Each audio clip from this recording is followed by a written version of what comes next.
Hello everybody, it's Danny back from Deep South Homestead. Yep, guys, the cold is still lingering around, and we're over here in the little Remington solar greenhouse this morning. Guys, I make my own seed starting mix. We buy the Schultz potting mix there because it has a 9 months feeding supply in it. It has, you know, some stuff in there to help feed it. And what I do is I take this old fireplace screen guard I got from the dump, and I put my potting mix on top of it, and I take my hands and I just kind of rub it along here like this. And what that does is any of the smaller stuff, it forces it down through that little screen grating there. The larger stuff ends up staying up on top of it.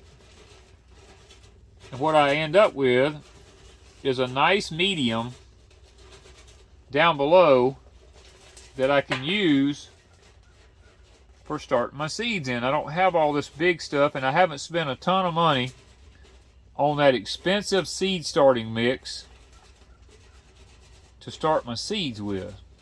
That's the beauty of doing it like this.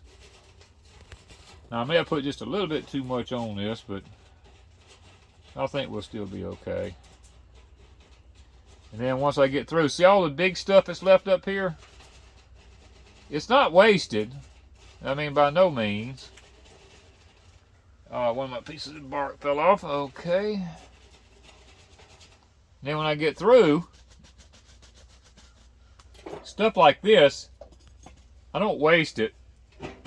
I just pop this out of here. Over here, I have my sweet potato thing that I'm going to put my sweet potatoes in. And I'll just take this and I dump those larger particles over in there for the sweet potatoes. And then what I have left is a very fine medium here that's really, really fine. Seeds can come up in it real good. There's some perlite in it, and I'm going to probably add a little bit of vermiculite in it so it'll have a little bit more moisture holding ability to it. But this is how I create my seed starting mix.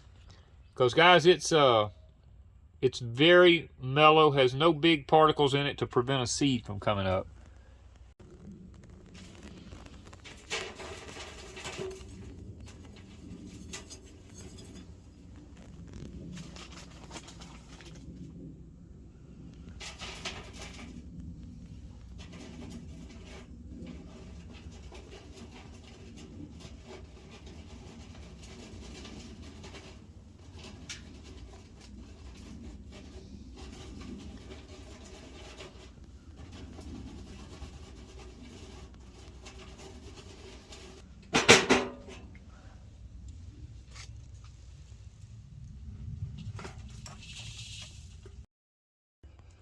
Well, we've got about half of the potting soil bag here done from Schultz. And guys, look at this here.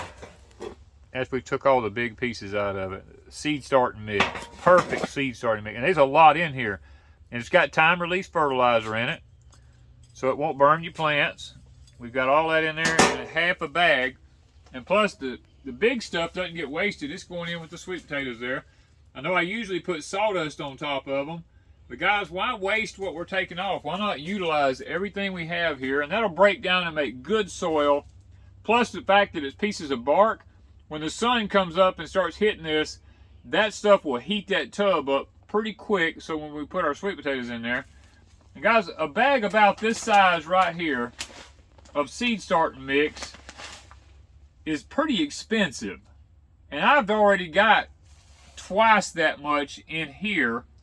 And I've only used half of this bag of Schultz. And this bag of Schultz cost me around $12, $13 for the bag. So I'm actually getting sweet potato medium.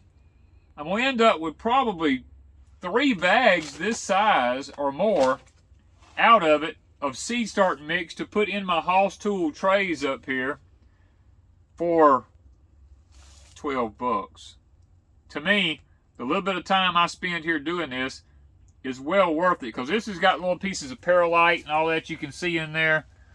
As we push it through this screen and sift it, the perlite breaks up and falls through there in little tiny pieces, and it just makes, I mean you look at that. That is just that is perfect medium. You can't ask for anything any better than that right there. I mean, that's some good dirt, Paul. That's some good dirt right there. That's just good stuff. I mean, and the thing about it is, when you do your little Hoss tool trays up here, you can technically just put this in there straight out of the potting soil and level it all in, wet it down, and when you wet it down, it's going to shrink. And when it shrinks, then you go back and put your seeds in it, and then you come back and put this seed medium that we've created on top of it, and that makes it stretch even further, because the fact that this has little pieces of wood and stuff like that in it is not going to hurt to be in the bottom of your seed tray here, little holes in that. It's not going to hurt at all. It's not going to keep the seed from coming up. You just don't want that potting soil mix on the top, because little pieces of bark can get underneath can get on the top of little tiny seeds, and it prevents them from sprouting and coming up like they're supposed to. Where when you take all that out of this and you have this good medium left here, the seeds can just push right through it, like little tomatoes and little peppers and onions and all this kind of stuff. It's little tiny seeds like that. Any of your brassicas and things like that, they just pop right through it really, really easy. It makes it so much easier to work with. And you want to, I want to make this comment. If you're using heirloom, not heirloom, but organic fertilizers, one thing that most people don't tell you about organic fertilizers is they take about a month to start working.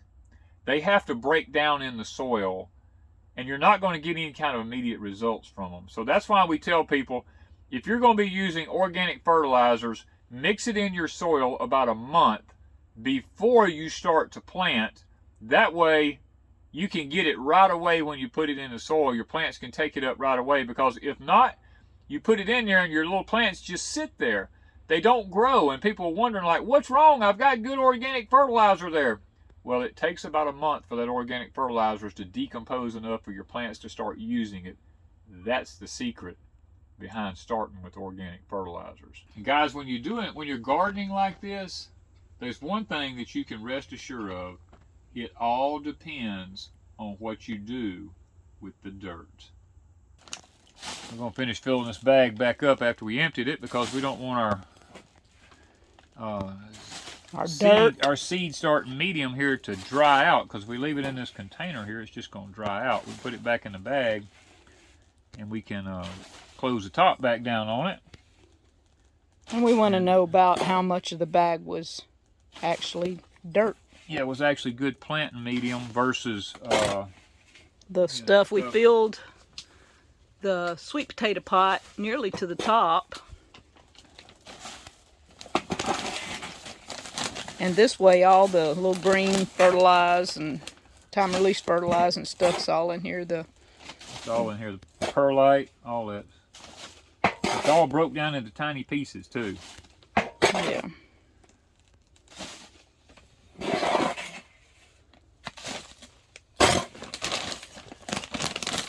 It might be a little bit of a process, but I tell you what, it's a quick way to get good stuff. Now this will last us all the growing season. All the growing season right here, because we won't use no more than this.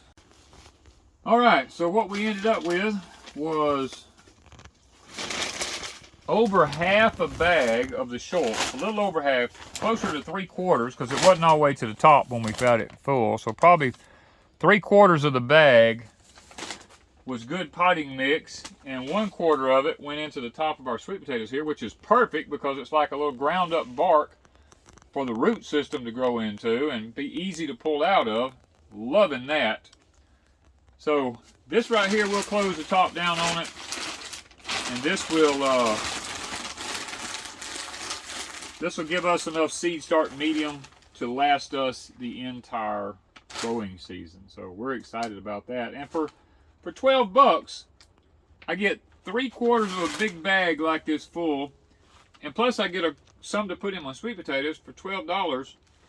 I couldn't buy this much seed starting medium for $12. It took a little while to do it, but you know what? It's miserably cold outside, and now that we're in the little Remington solar greenhouse. It's nice and cozy in here, nice and warm, so it makes working a whole lot more fun when you're doing it like this. Thank you guys from Deep South Homestead.